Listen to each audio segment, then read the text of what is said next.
मैं प्रभु का धन्यवाद देता हूँ इस सुबह के समय परमेश्वर के चरणों में आने के लिए प्रभु ने मदद किया है। आइए सुबह के वचन मनन के लिए रोमियों की पत्री 8वां अध्याय 14वां वचन हम पढ़ेंगे। इसलिए कि जितने लोग परमेश्वर के आत्मा के चलाए चलते हैं वे ही परमेश्वर के पुत्र हैं। हमने इस बात को समझना है कि हम जब नई सृष्टि बन गए हैं, अब हम पहले की तरह पुराने तरीके से नहीं चल सकते हैं। इसलिए परमेश्वर ने हमारे लिए एक नया जीवन का रास्ता तैयार किया है और परमेश्वर ने यह रास्ता तैयार किया है तो भी इस रास्ते में केवल वही चल पाएगा जो परमेश्वर के स्वभाव को प्यार करता है और परमेश्वर के सिद्धांतों के अनुसार चलना चाहता है। हम इस्राएल की प्रजा को जरा देखें। परमेश्वर ने उन्हें मिस्र की गुलामी से छुड़ाया और उन्हें वायदे किए हुए देश तक पहुंचाया। उनके बाप दादे अब्राहम, इसहाक और याकूब एक समय लंबे समय के लिए वायदे किए देश में रहे हैं और उनके बारे में इन इस्राएलियों ने अपने बाप दादाओं से सुना भी है। लेकिन अब परमेश्वर इन्हें मिस्र में से छुड़ाकर वायदे किए देश में एक नए अनुभव के साथ लेकर जा रहा है। अब ये लोग परमेश्वर के चुने हुए लोग हैं, एक पवित्र जाति हैं। उसका मतलब अब इनके जीवन के द्वारा परमेश्वर का स्वभाव आसपास के अन्य जातियों ने देखना है। इसलिए उनका चाल चलन दूसरों के चाल चलन से अलग होना है। इसलिए परमेश्वर ने उनके लिए आग का खंबा और बादल का खंबा तैयार किया ताकि वो उनकी अगुवाई करें। हमें ये बात को याद रखना है कि बेशक उन्हें जानवर के खून से छुड़ाया था तो भी उनकी तुलना में हमारा छुटकारा कितना बहुमूल्य है, जिन्हें प्रभु ने अपने बहुमूल्य खून से छुड़ाया है। लेकिन फिर भी परमेश्वर ने इस्राएलियों को उनके हर कदम में चलाया क्योंकि उन्हें एक खास जाति के तौर पर चुना था इस पृथ्वी के ऊपर। और उस वायदे किए देश में परमेश्वर की नजर थी क्योंकि उस वायदे किए देश में से संसार के लिए उद्धारकर्ता ने आना है। उस वायदे किए देश को तैयार करना है उस बेतलहेम और गोलगोथा के लिए। इसलिए सर्वशक्तिमान परमेश्वर इन सब बातों को पूरा करने के लिए खुद ही इस्राएलियों को चलाया। रुककर जरा देखे परमेश्वर ने इनको कितने अजीब तरीके से चिल्लाया। आग का खंबा इन्हें दुश्मन से बचाया। इतना सिर्फ नहीं, परमेश्वर ने नियुक्त किए मार्ग में इन्हें चलाया ताकि ये परमेश्वर पर भरोसा करें। कई बार जो रास्ते में परमेश्वर ने इन्हें चलाया इनकी सोच से बिल्कुल अलग था। वो लाल समुद्र का रास्ता जरा देखें। कौन सोच सकता था कि उसके अंदर से एक रास्ता निकलेगा।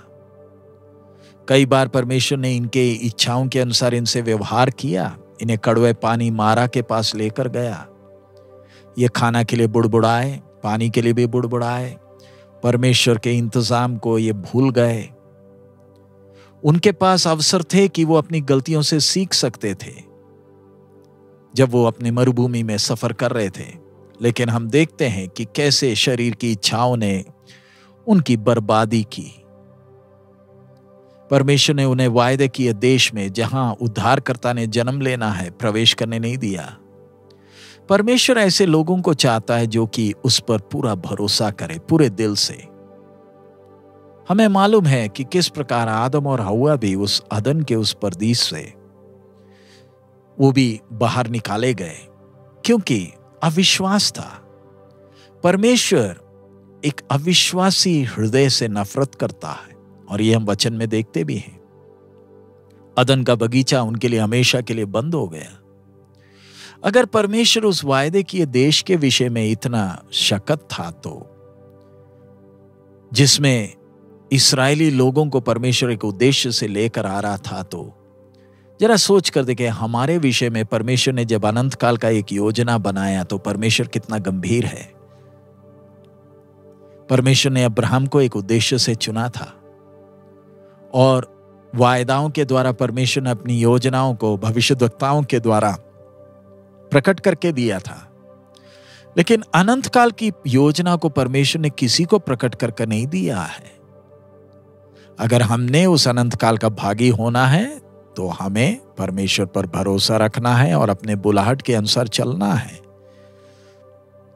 परमेश्वर ने तैयार की इस जीवन के नए रास्ते में आत्मा की अगुवाई के अनुसार हमारा चाल चलन होना है, जो दुनिया के चाल चलन से बिल्कुल अलग है। मनुष्य का दिमाग इस बात को समझ नहीं सकता, इसलिए परमेश्वर ने अपनी आत्मा को हमारे अंदर डाला है ताकि वो हमें हर कदम में चलाए। अगर हम परमेश्वर के पुत्र हैं तो हमें अपने चाल चलन से, बदलते स्वभाव से दिखाना है हमारी बुलाहट क्या है। बेशक हमारा नया सृष्टि हुआ, हमारे अंदर एक नया मनुष्य है, तो भी एक पुराना मनुष्य हमारे अंदर है। हमारा स्वभाव प्रतिदिन बदलना है, और ये बदलना है तो हमें परमेश्वर के वचन पर प्रतिदिन मनन करना है। जब हम इस मार्ग में चलते हैं तब हम परमेश्वर के बारे में और जानते हैं। सो आइए हम प्रभु के सामने अपने आप को और समर्पण करें ताकि परमेश्वर की आत्मा हमें चलाए। पूरे दिल से हम प्रभु को प्यार करें ताकि हम इस मार्ग के उस आनंद और खुशी को अपने जीवन में अनुभव कर सके। परमेश्वर उसके लिए हमारी सहायता करें। आइए प्रार्थना करें। हमारे अनुग्रहकारी दयालु पिता, हम आपका धन्यवाद देते हैं इस अच्छे समय के लिए, आपके पवित्र वचन के लिए। प्रभु, ये जीवन के नए मार्ग के लिए धन्यवाद।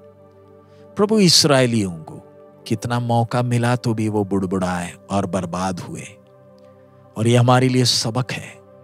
जब आपने एक ऊंचे बुलाहट से हमें बुलाया है प्रभु, आप पर भरोसा करते हुए, पूरे दिल से आपको प्यार करते हुए, आपके वचनों पर भरोसा करते हुए चलने के लिए और अपनी बुलाहट को प्रकट करने के लिए हम एक एक को मदद कर।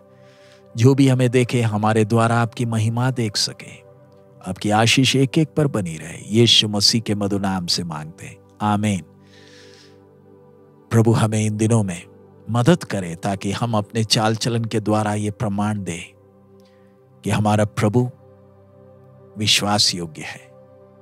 जो भी हमें देखे परमेश्वर की महिमा को देख सके। प्रभु हम सबको आशीष दे। हमारा प्रभु अति शीघ्र आ रहा है। मारानाथा।